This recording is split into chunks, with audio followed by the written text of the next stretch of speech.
എല്ലാ വിദ്യാർത്ഥികൾക്കും പുതിയൊരു വീഡിയോയിലേക്ക് സ്വാഗതം. ഈ വർഷത്തെ കാലിക്കറ്റ് യൂണിവേഴ്സിറ്റി 4 ഇയർ അതുപോലെ 3 ഇയർ ഡിഗ്രി കോഴ്സുകളിലേക്കുള്ള പ്രവേശനത്തിനുള്ള അപേക്ഷ ക്ഷണിച്ചു. അപ്പോൾ വിദ്യാർത്ഥികൾക്ക് admissions.uoc.ac.in/admission എന്നുള്ള ഈ ഒരു വെബ് പേജ് വഴി വിദ്യാർത്ഥികൾക്ക് ഈ ഒരു അപേക്ഷ സമർപ്പിക്കാവുന്നതാണ്. അതുപോലെ തന്നെ വിദ്യാർത്ഥികൾക്ക് SSC ST വിദ്യാർത്ഥികൾക്ക് 195 രൂപയും അതുപോലെ മറ്റ് അപേക്ഷകർക്ക് ബാക്കിയുള്ള അപേക്ഷകർക്ക് 470 രൂപയുമാണ് അപേക്ഷാ ഫീസ്. ജൂൺ 1 തീയതി വരെയാണ് വിദ്യാർത്ഥികൾക്ക് ഈ ഒരു അപേക്ഷ നൽകാൻ സാധിക്കുക. ഈ ഒരു അപേക്ഷ സബ്മിറ്റ് ചെയ്ത വിദ്യാർത്ഥികൾക്ക് ജൂൺ 1 തീയതി വരെ നിങ്ങളുടെ അപേക്ഷയിൽ വേണ്ട എഡിറ്റിങ്ങുകൾ കാൻഡിഡേറ്റ് സ്റ്റുഡൻറ് പോർട്ടൽ വഴി നിങ്ങൾക്ക് സ്റ്റുഡൻറ് ലോഗിൻ വഴി നിങ്ങൾക്ക് എഡിറ്റ് ചെയ്ത് നൽകാൻ സാധിക്കുന്നതായിരിക്കും. അതുകൊണ്ട് തന്നെ വിദ്യാർത്ഥികൾക്ക് അപേക്ഷയിൽ എന്തെങ്കിലും മാറ്റങ്ങൾ വരുത്തണമെങ്കിൽ ഈ ഒരു ജൂൺ 1 തീയതി വരെ നിങ്ങൾക്ക് ആ ഒരു കാര്യം ചെയ്യാൻ സാധിക്കുന്നതാണ്. അതുപോലെ തന്നെ വിദ്യാർത്ഥികൾ ശ്രദ്ധിക്കേണ്ടത് കോഴ്സുകൾ 3 തരത്തിലാണുള്ളത്. ഒന്ന് ഗവൺമെൻറ്, എയ്ഡഡ്, അതുപോലെ സെൽഫ് ഫിനാൻസിങ് എന്ന രീതിയിലാണ് കോഴ്സിൻ്റെ ടൈപ്പ് ഉള്ളത്. അപ്പോൾ ഈ ഒരു എയ്ഡഡ് അതുപോലെ ഗവൺമെൻറ് എന്നിവയിലെ ആ ഒരു കോഴ്സിൻ്റെ ആ ഒരു ഫീസിനേക്കാൾ കൂടുതലായിരിക്കും സെൽഫ് ഫിനാൻസ് കോഴ്സുകൾക്ക് ഫീസ് വരിക. അപ്പോൾ അതുകൊണ്ട് തന്നെ അക്കാര്യം വിദ്യാർത്ഥികൾ ഓപ്ഷൻ നൽകുന്ന സമയത്ത് ശ്രദ്ധിക്കേണ്ട ഒരു കാര്യമാണ്. കാരണം വിദ്യാർത്ഥികൾക്ക് ഇപ്പോൾ ഗവൺമെൻറ്റിൽ ഒരു 5000 രൂപയാണ് ഫീസ് വരുന്നതെങ്കിൽ സെൽഫ് ഫിനാൻസിൽ അതിൻ്റെ 4 ഇരട്ടിയോളം, അതായത് 20,000 രൂപയൊക്കെ ഫീസായിട്ട് സെമസ്റ്ററിനായിട്ട് വരുന്നതായിരിക്കും. അപ്പോൾ അതുകൊണ്ട് തന്നെ വിദ്യാർത്ഥികൾ ഈ ഒരു സെൽഫ് ഫിനാൻസ് കോഴ്സ് സെലക്ട് ചെയ്യുമ്പോൾ ആ ഒരു കാര്യം കൂടി പ്രത്യേകം ശ്രദ്ധിക്കേണ്ടതാണ്. ഇനി വിദ്യാർത്ഥികൾക്ക് ഈ ഒരു നിങ്ങൾക്ക് NSS അതുപോലെ NCC അതുപോലെ തന്നെയുള്ള മറ്റ് എന്തെങ്കിലും ബോണസ് പോയിന്റിന് നിങ്ങൾക്ക് അർഹതയുണ്ട് എങ്കിൽ വിദ്യാർത്ഥികൾ ശ്രദ്ധിക്കേണ്ട കാര്യം ആ ഒരു അർഹതയുമായി ബന്ധപ്പെട്ടുള്ള ഡോക്യുമെൻറ്റുകളൊക്കെ നിങ്ങൾ അപ്ലോഡ് ചെയ്ത് കൊടുക്കേണ്ടതാണ്. അങ്ങനെ അപ്ലോഡ് ചെയ്ത് കൊടുത്താൽ മാത്രമാണ് നിങ്ങൾക്ക് അതുമായി ബന്ധപ്പെട്ടുള്ള ആ ഒരു റിസർവേഷനുകളൊക്കെ ലഭ്യമാകുക. അതുപോലെ തന്നെ വിദ്യാർത്ഥികൾ CAP IDയും പാസ്വേഡും ഓൺലൈനായിട്ട് നിങ്ങൾ തയ്യാറാക്കണം. രജിസ്ട്രേഷൻ ചെയ്യുന്ന സമയത്ത് CAP ID ക്രിയേറ്റ് ചെയ്ത് എടുക്കാൻ സാധിക്കും. CAP ID എന്ന് പറഞ്ഞാൽ സെൻട്രലൈസ്ഡ് അഡ്മിഷൻ പ്രോസസ്സ് എന്നുള്ളതിൻ്റെ ആ ഒരു ചുരുക്കരൂപമാണ് CAP എന്നുള്ളതുകൊണ്ട് ഉദ്ദേശിക്കുന്നത്. അപ്പോൾ നിങ്ങൾക്ക് ഈ ഒരു അപേക്ഷ നൽകാനായിട്ട് CAP IDയും പാസ്വേഡും നിങ്ങൾക്ക് ഉണ്ടായിരിക്കണം. അപ്പോൾ ഈ ഒരു വെബ് പേജിൽ അപ്ലൈ നൗ എന്ന് പറഞ്ഞുകൊണ്ട് ലിങ്ക് നൽകിയിട്ടുണ്ട്. അതിൽ പറഞ്ഞ ഡീറ്റെയിൽസ് ഒക്കെ കറക്റ്റായിട്ട് നൽകി CAP ID നിങ്ങൾക്ക് ക്രിയേറ്റ് ചെയ്യാവുന്നതാണ്. അതുപോലെ തന്നെ നിങ്ങൾ ഈ ഒരു അപേക്ഷ നൽകുന്നതിനായിട്ട് ആവശ്യമുള്ളത് നിങ്ങളുടെ ഈ ഒരു SSLC സർട്ടിഫിക്കറ്റ്, അതുപോലെ തന്നെ നിങ്ങളുടെ +2ൻ്റെ ആ ഒരു മാർക്ക് ലിസ്റ്റ്, അതായത് നിങ്ങൾ റിസൾട്ട് നോക്കിയപ്പോൾ നിങ്ങൾക്ക് ലഭിച്ച ആ ഒരു മാർക്ക് ലിസ്റ്റ്, അതുപോലെ തന്നെ നിങ്ങളുടെ ആ ഒരു ആധാർ കാർഡ്, അതുപോലെ തന്നെ ഫോട്ടോ, അതുപോലെ തന്നെ ആധാർ കാർഡ് നിർബന്ധമൊന്നുമല്ല, അതുപോലെ തന്നെ ഫോട്ടോ, അതുപോലെ തന്നെ നിങ്ങളുടെ സിഗ്നേച്ചർ, അതുപോലെ തന്നെ നിങ്ങൾക്ക് റിസർവേഷൻ ഉണ്ടെങ്കിൽ ആ റിസർവേഷൻ ഡോക്യുമെൻറ്റ്സ്, അതുപോലെ ബോണസ് പോയിൻ്റ് ഉണ്ടെങ്കിൽ ആ ഒരു ബോണസ് പോയിൻറ്റിൻ്റെ ഈ ഒരു NSS അതുപോലെ NCC ഇതുപോലുള്ളതിൻ്റെ ആ ഒരു സർട്ടിഫിക്കറ്റ്സ്, അതുപോലെ റിസർവേഷനായിട്ട് നിങ്ങൾക്ക് SC BC അതുപോലെ OEC കാറ്റഗറിയുള്ളവരാണെങ്കിൽ നോൺ ക്രിമിനൽ സർട്ടിഫിക്കറ്റും, അതുപോലെ തന്നെ EWS കാറ്റഗറിയുള്ളവർക്ക് EWS സർട്ടിഫിക്കറ്റും, SSC ST വിദ്യാർത്ഥികൾക്ക് കമ്മ്യൂണിറ്റി സർട്ടിഫിക്കറ്റുമാണ് ഈ റിസർവേഷനായിട്ട് ആവശ്യമുള്ളത്. അതുപോലെ തന്നെ നിങ്ങൾക്ക് സ്പോർട്സ് കോട്ട, അതുപോലെയുള്ള മാനേജ്മെൻറ്റ് കോട്ട, അതുപോലെ തന്നെ കമ്മ്യൂണിറ്റി കോട്ട, ഇതുപോലുള്ള ഓരോ കോട്ടകളുണ്ട്. അപ്പോൾ ആ ഒരു കോട്ടയിലേക്കുള്ള പ്രവേശനത്തിനായിട്ട് general, management, community quota, sports quota, ഭിന്നശേഷി വിഭാഗക്കാർ, PD കോട്ട, വിവിധ സംവരണ വിഭാഗക്കാർ എന്നിവർക്ക് ഓൺലൈനായിട്ട് ഈ ഒരു അപേക്ഷ നൽകുകയും, അതുപോലെ തന്നെ വിദ്യാർത്ഥികൾക്ക് ഈ ഒരു മാനേജ്മെൻറ്റ് കോട്ട, അതുപോലെ തന്നെ സ്പോർട്സ് കോട്ട എന്നിവയിൽ പ്രവേശനം നേടാൻ ആഗ്രഹിക്കുന്ന വിദ്യാർത്ഥികൾ ഓൺലൈൻ രജിസ്ട്രേഷന് പുറമെ കോളേജുമായിട്ട് നേരിട്ട് ബന്ധപ്പെട്ടും അപേക്ഷ സമർപ്പിക്കേണ്ടതാണ്. അതുപോലെ തന്നെ വിദ്യാർത്ഥികൾ ഈ ഒരു അലോട്ട്മെൻറ്റും അതുപോലെ അഡ്മിഷനുമായി ബന്ധപ്പെട്ട വിവരങ്ങൾ വെബ്സൈറ്റിൽ മാത്രമാണ് പ്രസിദ്ധീകരിക്കുക. അതുകൊണ്ട് തന്നെ വിദ്യാർത്ഥികൾ ഈ ഒരു വെബ്സൈറ്റുകൾ ഡെയിലി ചെക്ക് ചെയ്യേണ്ടതാണ്. അതുപോലെ വിദ്യാർത്ഥികൾക്ക് 3 തരത്തിലാണ് ഈ ഒരു കോഴ്സുകൾ ചെയ്യാൻ പറ്റുക. 3 വർഷത്തെ UG ബിരുദമായിട്ട് പഠിക്കാം, അല്ലെങ്കിൽ 4 വർഷത്തെ UG ബിരുദം, ഈ ഒരു കംപ്ലീറ്റ് ചെയ്യുമ്പോൾ ഓണേഴ്സ് ബിരുദം ലഭിക്കും, ഓണേഴ്സ് ഡിഗ്രി കിട്ടും. അതുപോലെ 4 വർഷത്തെ ഡിഗ്രി കോഴ്സിനോടൊപ്പം റിസർച്ച് കൂടി ചെയ്തിട്ട് ഈ ഒരു ഓണേഴ്സ് വിത്ത് റിസർച്ച് എന്നുള്ള രീതിയിലുള്ള ബിരുദ സർട്ടിഫിക്കറ്റ് നിങ്ങൾക്ക് കിട്ടുന്നതാണ്. അപ്പോൾ നിങ്ങൾക്ക് ഈ ഒരു 3 രീതിയിൽ നിങ്ങൾക്ക് ആ ഒരു കോഴ്സ് പഠിക്കാൻ സാധിക്കുന്നതായിരിക്കും. അതുപോലെ തന്നെ വിദ്യാർത്ഥികൾക്ക് എങ്ങനെ ഈ ഒരു അപേക്ഷ നൽകണം എന്നുള്ള ഡീറ്റെയിൽസ് ഇതിൽ നൽകിയിട്ടുണ്ട്. അപ്പോൾ ഈ ഒരു ഹൗ ടു അപ്ലൈ എന്നുള്ള ആ ഒരു ലിങ്ക് ഇതിൽ നൽകിയിട്ടുണ്ട്. അപ്പോൾ ഈ ഒരു ഡീറ്റെയിൽസ് നോക്കിക്കൊണ്ട് നിങ്ങൾക്ക് ആ ഒരു എങ്ങനെ ഈ ഒരു അപേക്ഷ സമർപ്പിക്കണം എന്നുള്ള ആ ഒരു ഡീറ്റെയിൽസ് നിങ്ങൾക്ക് അറിയാനായിട്ട് സാധിക്കുന്നതാണ്. അപ്പോൾ നിങ്ങൾ ആദ്യം ചെയ്യേണ്ടത് ഈ ഒരു ഹൗ ടു അപ്ലൈ എന്നുള്ളത് കറക്റ്റായിട്ട് വായിച്ച് മനസ്സിലാക്കുക. അപ്പോൾ നിങ്ങൾക്ക് എങ്ങനെ എന്തൊക്കെ വേണം, അതുപോലെ എങ്ങനെ അപേക്ഷിക്കണം, അതുപോലെ മൊബൈൽ നമ്പർ, അതുപോലെ ഇമെയിൽ ID ക്രിയേറ്റ് ചെയ്യുന്ന സമയത്ത് എന്തൊക്കെ കാര്യങ്ങൾ ശ്രദ്ധിക്കണം, എന്നിങ്ങനെയുള്ള ഡീറ്റെയിൽസ് ഒക്കെ ഇതിൽ കറക്റ്റായിട്ട് നൽകിയിട്ടുണ്ട്. അതുപോലെ തന്നെ നിങ്ങൾ മൊബൈൽ നമ്പർ നൽകുമ്പോൾ നിങ്ങളുടെയോ അല്ലെങ്കിൽ നിങ്ങളുടെ വീട്ടിലുള്ള നിങ്ങളുടെ രക്ഷിതാക്കളുടെയോ മാത്രം നമ്പർ നൽകാൻ ശ്രദ്ധിക്കുക. കാരണം പല വിദ്യാർത്ഥികളും അപേക്ഷ നൽകുന്ന സമയത്ത് ഇൻ്റർനെറ്റ് കഫേകളിലോ അല്ലെങ്കിൽ അക്ഷയയിലോ നമ്പറൊക്കെയാണ് അവർ നൽകാറുള്ളത്. അപ്പോൾ അതുകൊണ്ട് തന്നെ നിങ്ങൾ ആ ഒരു കാര്യം പ്രത്യേകം ശ്രദ്ധിക്കുക. നിങ്ങളുടെ രക്ഷിതാവിൻ്റെയോ അല്ലെങ്കിൽ നിങ്ങളുടെ വീട്ടിലുള്ള ആരുടെയെങ്കിലും ഈ ഒരു വിവരങ്ങളൊക്കെ കറക്റ്റായിട്ട് നൽകുക. ഈ ഒരു അപേക്ഷാ സമർപ്പണത്തിൻ്റെ ആ ഒരു സ്റ്റെപ്സ് എന്ന് പറയുന്നത് ആദ്യം ക്യാപ് ID ക്രിയേറ്റ് ചെയ്യണം, പിന്നെ നിങ്ങളുടെ വ്യക്തിഗത വിവരങ്ങൾ രേഖപ്പെടുത്തണം, റിസർവേഷൻ വിവരങ്ങൾ രേഖപ്പെടുത്തണം, അതുപോലെ വെയിറ്റേജ് വിവരങ്ങൾ രേഖപ്പെടുത്തണം, അതുപോലെ ഫോട്ടോ അപ്ലോഡ് ചെയ്യൽ, അക്കാദമിക വിവരങ്ങൾ രേഖപ്പെടുത്തൽ, കോളേജ് കോഴ്സ് ഓപ്ഷനുകൾ ചേർക്കൽ, അപേക്ഷയിൽ നൽകിയ വിവരങ്ങൾ പരിശോധിച്ച് അന്തിമ സമർപ്പണം നടത്തൽ, അതുപോലെ രണ്ടാം ഘട്ടം ഈ ഒരു ഫീസ് അടക്കുക, രജിസ്ട്രേഷൻ ഫീസ് അടക്കൽ. അതിനുശേഷം അപേക്ഷയുടെ പ്രിൻ്റ് ഔട്ട് എടുത്ത് ഡൗൺലോഡ് ചെയ്ത് നിങ്ങൾ അത് സൂക്ഷിച്ച് വെക്കുക. അപ്പോൾ എങ്ങനെ രജിസ്ട്രേഷൻ ചെയ്യാം എന്നുള്ള സംബന്ധിച്ചുള്ള അതായത് ഈ ഒരു വിശദമായിട്ടുള്ള ഈ ഒരു ഡീറ്റെയിൽസ് ഇതിൽ നൽകിയിട്ടുണ്ട്. അപ്പോൾ എങ്ങനെ ക്യാപ് ID ക്രിയേറ്റ് ചെയ്യാം എന്നുള്ള details, UG cap ID create ചെയ്യാം എന്നുള്ള ഡീറ്റെയിൽസ് ഒക്കെ ഇതിൽ നൽകിയിട്ടുണ്ട്. അപ്പോൾ നിങ്ങൾ കറക്റ്റായിട്ട് ഈ ഒരു നിർദ്ദേശങ്ങളൊക്കെ നോക്കി നിങ്ങൾ സ്വന്തമായിട്ട് ഈ ഒരു ക്യാപ് ID ക്രിയേറ്റ് ചെയ്യുക.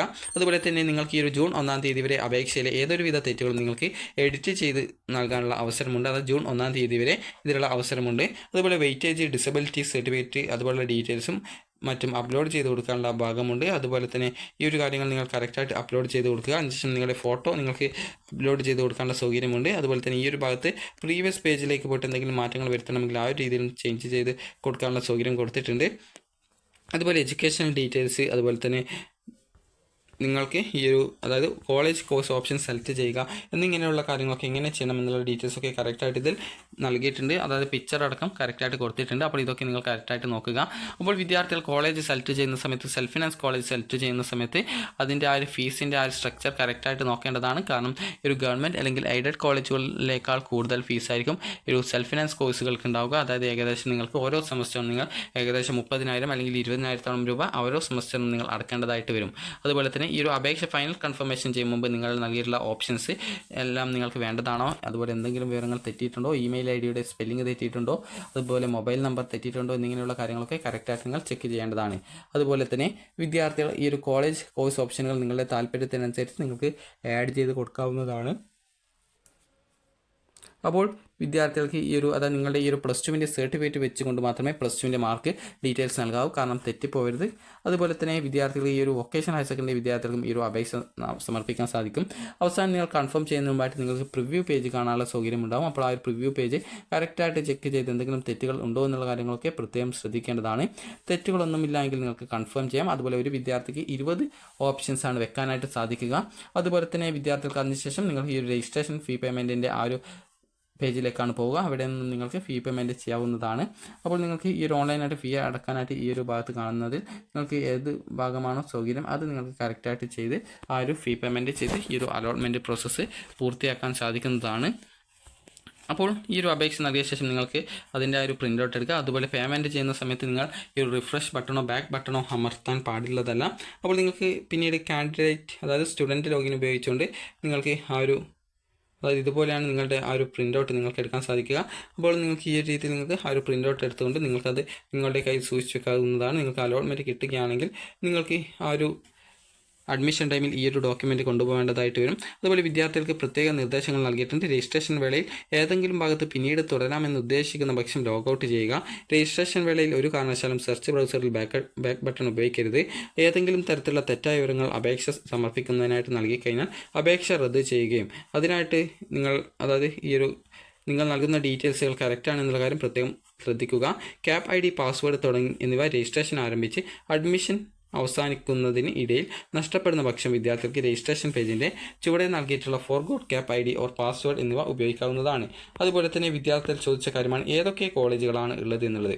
അപ്പോൾ കോളേജുകൾ നിരവധി കോളേജുകളുണ്ട്. അപ്പോൾ നമുക്ക് ആദ്യം ആ ഒരു കോളേജിൻ്റെ ലിസ്റ്റ് നോക്കാം. അതിനായിട്ട് വിദ്യാർത്ഥികൾ ഈ ഒരു പേജിൽ തന്നെ താഴോട്ടേക്ക് സ്ക്രോൾ ചെയ്യുമ്പോൾ നിങ്ങൾക്കിവിടെ കോളേജസ് എന്ന് പറഞ്ഞുകൊണ്ട് കാണാം. അതിൽ ക്ലിക്ക് ചെയ്യുക. അപ്പോൾ ക്ലിക്ക് ചെയ്ത് കഴിഞ്ഞാൽ നിങ്ങൾക്ക് അടുത്തൊരു പേജിലേക്ക് പ്രവേശിക്കുന്നതാണ്. അപ്പോൾ ഈ ഒരു പേജിലാണ് നിങ്ങൾക്ക് ആ ഒരു കോളേജസ് കാണാൻ സാധിക്കുക. അപ്പോൾ ഇവിടെ നിങ്ങൾക്ക് കാണാൻ സാധിക്കും 2023 അഫിലിയേറ്റ് ചെയ്യപ്പെട്ടിട്ടുള്ള കോളേജുകളാണ്. അപ്പോൾ ഓരോ ജില്ലയിലും ഏതൊക്കെ കോളേജുകളുണ്ട് എന്നുള്ളത് നിങ്ങൾക്ക് കാണാൻ സാധിക്കും. അപ്പോൾ നിങ്ങളുടെ താല്പര്യത്തിനനുസരിച്ച് കോളേജുകൾ ഓപ്ഷൻ വെക്കാവുന്നതാണ്. അതുപോലെ തന്നെ ഓരോ കോളേജിലും എത്ര വീതം സീറ്റാണ് ഉള്ളത് എന്നുള്ളതും അതുപോലെ തന്നെ ആ ഒരു കോഴ്സ് ടൈപ്പ് സെൽഫ് ഫിനാൻസ് ആണോ എന്ന ഡീറ്റെയിൽസുമാണ് നൽകിയിട്ടുള്ളത്. അപ്പോൾ സെൽഫ് ഫിനാൻസ് കോളേജിൽ സെൽഫ് ഫിനാൻസ് കോഴ്സുകളാണ് ഉണ്ടാവുക. അതുപോലെ എയ്ഡഡ് കോളേജസിലും അതുപോലെ തന്നെ അതായത് എയ്ഡഡ് കോഴ്സിലും ഈ ഒരു എയ്ഡഡ് കോളേജിൽ തന്നെ സെൽഫ് ഫിനാൻസ് കോഴ്സ് കൂടിയുണ്ട്. അപ്പോൾ നിങ്ങൾ സെലക്ട് ചെയ്യുന്ന സമയത്ത് അത് എയ്ഡഡ് ആണോ സെൽഫ് ഫിനാൻസ് കോഴ്സ് ആണോ എന്നുള്ള കാര്യം ശ്രദ്ധിക്കുക. അപ്പോൾ ഈ ഒരു എയ്ഡഡ് കോഴ്സിനും അതുപോലെ തന്നെ ഗവൺമെൻറ് കോഴ്സിനും നിങ്ങൾക്ക് ഈ ഒരു ഫീസ് വളരെയധികം കുറവായിരിക്കും. അതേസമയം സെൽഫ് ഫിനാൻസ് കോഴ്സിൽ നേരത്തെ പറഞ്ഞതുപോലെ ഓരോ സെമസ്റ്ററിനും ഏകദേശം നിങ്ങൾക്ക് ഒരു 30,000 രൂപ ചിലവായിട്ട് വരുന്നതാണ്. അക്കാര്യം വിദ്യാർത്ഥികൾ ഓപ്ഷൻ നൽകുന്ന സമയത്ത് പ്രത്യേകം ശ്രദ്ധിക്കുക. അപ്പോൾ ഈ രീതിയിൽ നിങ്ങൾക്ക് ആ ഒരു കോഴ്സ് ഓപ്ഷനുകൾ നിങ്ങൾക്ക് അറിയാൻ സാധിക്കുന്നതായിരിക്കും.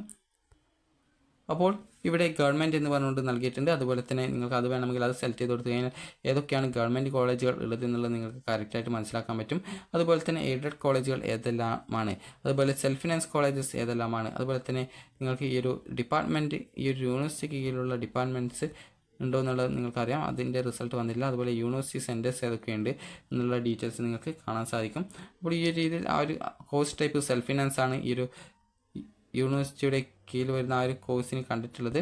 അപ്പോൾ അതുപോലെ വുമൺസ് കോളേജ് ഏതൊക്കെയുണ്ട്, അതുപോലെ സെൽഫ് ഫിനാൻസ് കോളേജ് ഏതൊക്കെയുണ്ട് എന്നുള്ള കാര്യം നിങ്ങൾക്ക് സെപ്പറേറ്റ് ആയിട്ട് ഇവിടെ ക്ലിക്ക് ചെയ്യുന്ന സമയത്ത് മനസ്സിലാക്കാൻ സാധിക്കുന്നതായിരിക്കും. ഇനി വിദ്യാർത്ഥികൾക്ക് ഈ ഒരു അപേക്ഷ നൽകുന്നതിനായിട്ട് നിങ്ങൾക്ക് സിമ്പിളായിട്ട് തന്നെ നിങ്ങൾക്ക് അപേക്ഷിക്കാം. അപ്പോൾ ആ ഒരു കോളേജസിൻ്റെ ലിസ്റ്റിൽ നിന്നും നിങ്ങൾക്ക് താല്പര്യമുള്ള കോളേജസ്, അതായത് ആ ഒരു കോളേജിൽ ഏതൊക്കെ കോഴ്സ് ഉണ്ട്, അത് നിങ്ങൾക്ക് താല്പര്യമുള്ളതാണോ, നിങ്ങൾക്ക് ഏതാണ് പഠിക്കാൻ താല്പര്യം, അതിനനുസരിച്ചിട്ടാണ് നിങ്ങൾ കോഴ്സ് സെലക്ട് ചെയ്യേണ്ടത്. അതുപോലെ കാലിക്കറ്റ് യൂണിവേഴ്സിറ്റിയുടെ കീഴിൽ ഈ ഒരു ഓട്ടോണോമസ് കോളേജസ് വരുന്നുണ്ട്, അത് സ്വയം ഭരണാധികാരമുള്ള കോളേജസ് വരുന്നുണ്ട്, അതായത് ഫറൂഖ് കോളേജ് പോലുള്ള കോളേജുകൾ വരുന്നുണ്ട്. അപ്പോൾ ആ ഒരു കോളേജിലേക്കുള്ള അഡ്മിഷന് വിദ്യാർത്ഥികൾ അതത് കോളേജിൻ്റെ വെബ്സൈറ്റ് വഴിയാണ് അപേക്ഷിക്കേണ്ടത്. യൂണിവേഴ്സിറ്റി വെബ്സൈറ്റ് വഴി ഓട്ടോണോമസ് കോളേജിലേക്ക് പ്രവേശനം നേടാൻ സാധിക്കുന്നതല്ല. അപ്പോൾ നിങ്ങൾക്ക് ബാക്കി ഈ ഒരു യൂണിവേഴ്സിറ്റി കീഴിലുള്ള അഫിലിയേഷൻ ചെയ്തിട്ടുള്ള കോളേജുകളിലേക്ക് നിങ്ങൾക്ക് ആ ഒരു രീതിയിൽ ഈ ഒരു യൂണിവേഴ്സിറ്റി വെബ്സൈറ്റ് വഴി നിങ്ങൾക്ക് അഡ്മിഷൻ നേടാൻ സാധിക്കുന്നതായിരിക്കും. അപ്പോൾ നിങ്ങൾ അപ്ലൈ നൗ എന്നുള്ള അതായത് അപ്ലൈ നൗ എന്നുള്ള ആ ഒരു ബട്ടൺ ക്ലിക്ക് ചെയ്യുന്ന സമയത്ത് നിങ്ങൾക്ക് ഈ ഒരു പേജിലേക്ക് പ്രവേശിക്കുന്നതായിരിക്കും.